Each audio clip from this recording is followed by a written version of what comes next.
Bismillahirrahmanirrahim. Assalamu alaikum. I'm your host Mariam Shbir and you are watching Follow Up. Today we will talk about corruption issues and that too with the angle with the children because we have someone from Nigeria, Miss Onyinye Ough, who is development practitioner and she is expert in anti-corruption in service delivery. Thank you very much, Miss Onyinye Ough, for joining us in the studio. She writes books about children on corruption, and we will ask her that why she is writing these books for children, because what children has to do with corruption and all that. So, Miss Onyinye Ough, why do you write books for children on corruption? Because children are, we know they are very innocent. They used to play and go to school, and what they have to do with corruption? Oh, thank you very much, and thank you for having me. So one of the reasons why I decided to write books for children was because having worked in the field of anti-corruption for 14 years and frustrated at the high levels of corruption despite efforts being made, I thought that it was important we begin to tackle this from the roots, from the drivers. And for me in Nigeria, one of the key drivers of corruption is the social norms. It's our turn to eat. For example, like the "it's our turn to eat" syndrome, where when you assume public office, there is usually this tendency for relatives and friends to expect that either you're rich, particularly when you hold a senior position in government, and or they expect that you should give them jobs. And if you don't do that, you're ostracized or you're the black sheep of the family. So there's that pressure when people come into office to be corrupt because their salaries cannot be enough to, take care of their whole village or clan. So you find them, giving contracts out to friends. So I felt like if people begin to understand, that actually the public service is not a national cake. You're there to serve the people, and people begin to understand that if they keep on giving contracts to their friends, particularly when those friends or relatives are not even qualified or don't have the skills to do certain jobs or they have kickbacks in the process, then it's going to affect lives. And so that's the reason why, I thought, and children are also victims of corruption. So you said, well, what do children have to do? They are victims of corruption. When they go to classes with no roofs, or they go to clinics and can't access, clinics or don't have even clean water. If you look at the at the cause of why this is happening, you will see that there's some elements of corruption. And this is what I try to do with my books, to begin to teach children that if you engage in this, act, then there's likelihood that lives could be lost. There's a likelihood that you will not have access to the basic services you need in life. And also the values of integrity. I mean, growing up as a child, things that I've learned, how to be a good person, right, or how to do things right, kind of sticks with you. Where we always say good upbringing. So I feel like having books that can teach children, because children really, they learn a lot from either the films that they watch or the books that they read. It sticks to them, and particularly if it's in a fun way, and that way, it begins to resonate. And I think this is my thinking. I'm hoping and I believe that we may now bring up a future generation of young people. I'll use my own words, allergic to corruption. I think we need to start having people who have, who are allergic to corruption, and that's the motivation, really. Yeah, that sounds great. So, how many books you have written so far, and how do you roll out those books in Nigeria?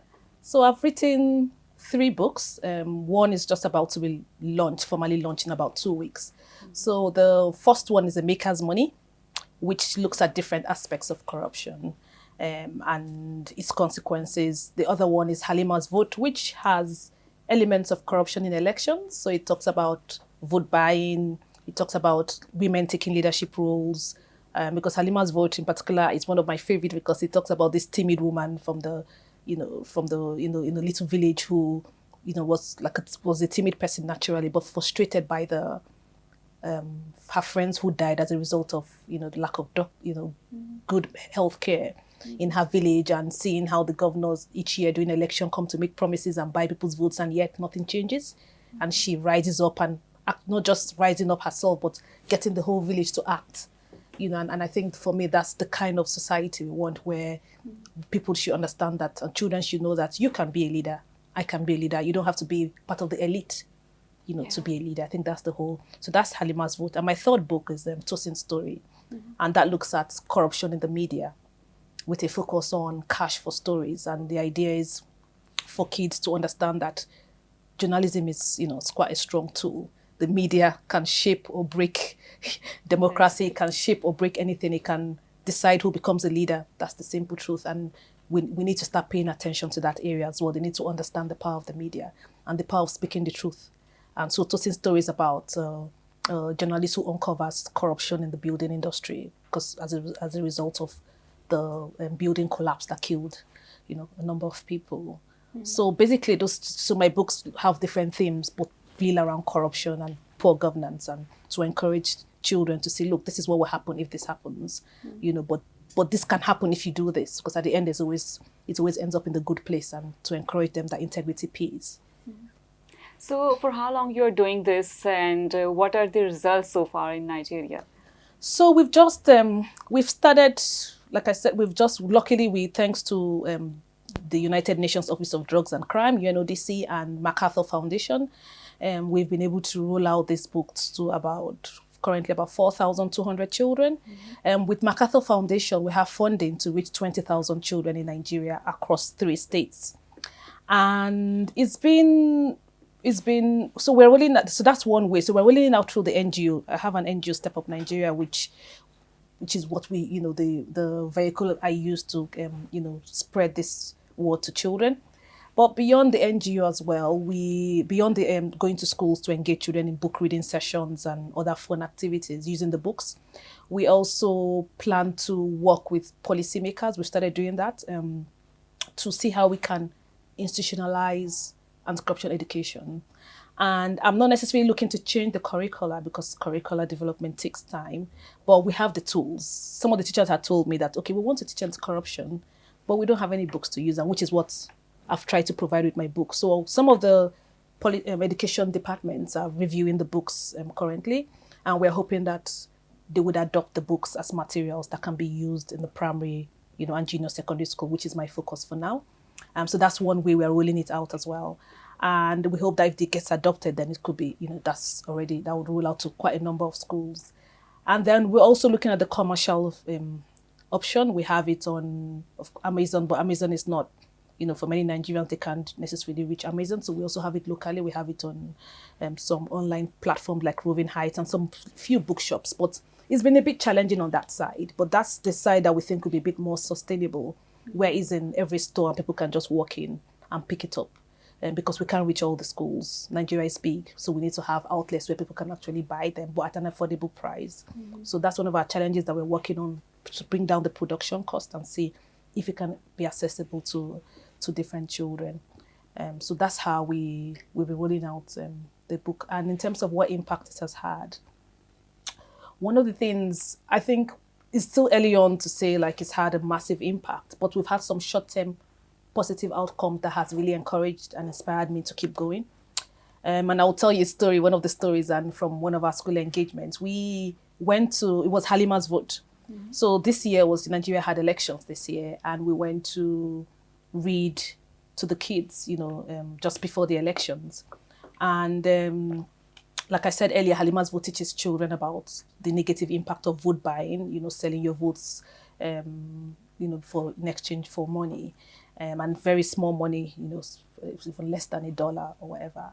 And what we tried to, so after reading to the kids, apparently there was probably like some weeks after, just before the presidential election, a lorry had parked in front of this school and was distributing food items like Indomie noodles and rice and sugar, those kind of things.